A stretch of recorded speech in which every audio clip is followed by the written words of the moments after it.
लुधियाना के सुनील और उसकी बीवी रीटा एक अच्छे और संपन्न परिवार से ताल्लुक रखते थे। एक दिन रीटा की भाभी उसके घर आती है। रीटा, तुझे तो पता है तेरा भाई कुछ नहीं करता, ऊपर से 2 बच्चों की जिम्मेदारी, बेटी भी बड़ी हो गई है। तू तो बुआ है, कुछ मदद कर सकती है तो कर देना। कहाँ पैसे हैं भाभी, बस समझ लो किसी तरह हम लोग भी दिन काट रहे हैं। 2 ही तो कार है और मेरी बेटी भी बड़ी हो रही है। अब उसके लिए कार लेनी है तो 10 लाख का खर्चा तो लग ही जाएगा। तभी वहाँ सुनील आ जाता है। अरे शशि, क्या है, तू हमेशा पैसों के लिए परेशान क्यों रहती है? वैसे क्या जरूरत थी बेटी की शादी इतने बड़े घर में तय करने की? अरे पैसे नहीं थे तो ऐसे ही कर देती कहीं शादी। इतने बड़े होटल में क्यों कर रही है शादी? लेकिन यहाँ तो मामला शादी का है, डेट तय है। दरअसल तेरे भतीजे के पीएफ के पैसे आने हैं, पर उसमें देर हो रही है। जैसे ही पैसे आ जाएंगे मैं तेरे अकाउंट में डलवा दूंगी। ठीक है, हम लोग सोचकर बताएंगे। तभी वहाँ भतीजा आ जाता है।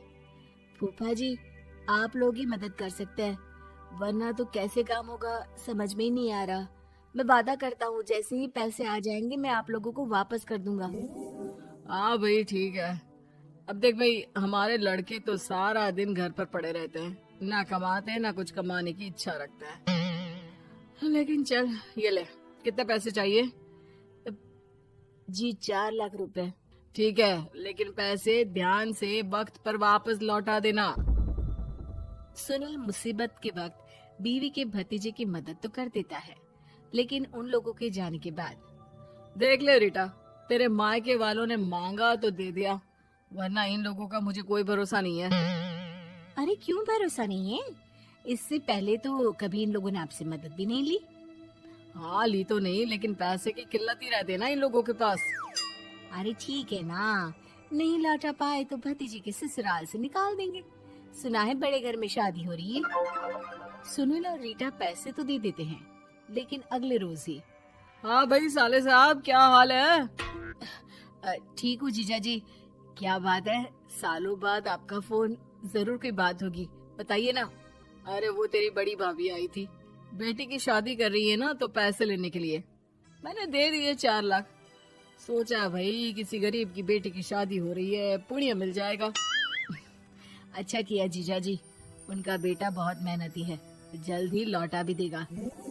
वहीं रीटा भी फोन करके हर किसी को पैसे देने की बात करती है। रीटा की भाभी शशि के पास उसके भाई का फोन आता है। तूने सुनील से पैसा लिया है क्या? नहीं भाई, सिर्फ बात की है, बोल तो रहा है कि दे देगा। वो लोग मदद करने वालों में से नहीं है, और मदद कर भी दे लेकिन समाज में गा गा कर हालत बुरी कर देते हैं। अब गाने दीजिए ना भाई, मैं क्या कर सकती हूँ, मेरे पास कोई ऑप्शन भी तो नहीं है। बेटी की अगले हफ्ते शादी जो है। शशि की बेटी की शादी हो जाती है, लेकिन शादी के 1 महीने बाद ही सुनील का फोन भतीजे के पास आता है। हाँ भाई, शादी तो हो गई हम लोगों की दुआ से। अब देख, ऐसा ही फायदा होता है पैसे वाले रिश्तेदार हो तो। तेरे वक्त पर हम कैसे खड़े हो गए थे, लेकिन अब पैसा लौटा दे भाई। जी, मैंने पीएफ के लिए अप्लाई कर दिया था, उसकी नोटिफिकेशंस मैं आपको भी भेज देता हूँ। मुझे लगता है 10 दिन में पैसे आ जाना चाहिए। जैसे ही पैसा आएगा मैं आपके अकाउंट में डाल दूंगा। और ना जी ना, कोई नोटिफिकेशन नहीं चाहिए, पैसा चाहिए, पैसा। ठीक है अंकल, बस 10 दिन का समय दे दीजिए।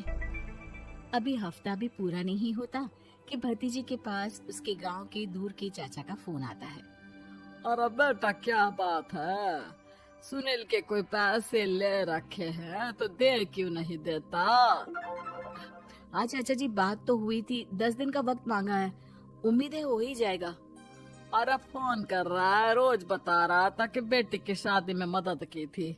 अब क्या है ना, भले ही शादी 10 दिन रोक देते, लेकिन सुनील से मदद नहीं लेनी चाहिए थी। याद है ना, मधु की मदद करके कितना बदनाम कर दिया था उसने पूरे घर को सोसाइटी में। हाँ चाचा जी, मैं भी यही सोच रहा था कि उन लोगों से मदद नहीं लेनी चाहिए थी। कई लोगों के फोन आ चुके हैं। वहीं रीटा अपनी भाभी को फोन कर देती है। क्या है भाभी, कब पैसे लौटाओगी? पता है ना ये कितना बोल रहे थे, तुम्हारे बोलने पर मैंने पैसे दिए हैं। भाभी अब तो आपके बेटे की कार बेच दो और हम लोगों के पैसे दे दो। अरे लेकिन रीटा, बात तो 3 महीने की हुई थी ना, अभी तो 2 महीने भी नहीं हुए पैसा लिए, थोड़ा तो सब्र करो। नहीं नहीं भाभी, वैसे मेरा बेटा टिक्कू आ रहा है आप लोगों के घर रहने के लिए, उसको अच्छे से खिलाना पिलाना, समझी? भाभी को समझ में नहीं आता कि वो क्या करे। वो बेटे से बात करती है। अरे माँ, इन लोगों से मदद लेकर सच में बहुत बड़ी गलती कर दी। मुझे खुद समझ में नहीं आता कि कैसे इन लोगों के पैसे जल्द से जल्द दे दूं। तभी डोरबेल बजती है और रीटा का बेटा टिक्कू घर में आता है। आओ बेटा, मामी के घर पहली बार आए हो रहने? आप पापा बोल रहे थे कि आप लोग पैसे का ब्याज तो दे नहीं पाओगे, तो तब तक मैं यहीं रह लूं। और हाँ, मैं एसी के बिना नहीं सो पाता। आप लोग अपना देख लेना और पैसे जल्दी लौटा देना, क्योंकि मैं थोड़ा जल्दी जाना चाहता हूँ। रीटा का फोन शशि के पास आता है। भाभी, पैसे कब तक दोगे? बेटी की विदाई के बाद शशि के घर का माहौल बिल्कुल बदल जाता है। वो हर वक्त बेटे से उसके पीएफ के पैसे पूछती, और पीएफ यानी कि सरकारी काम।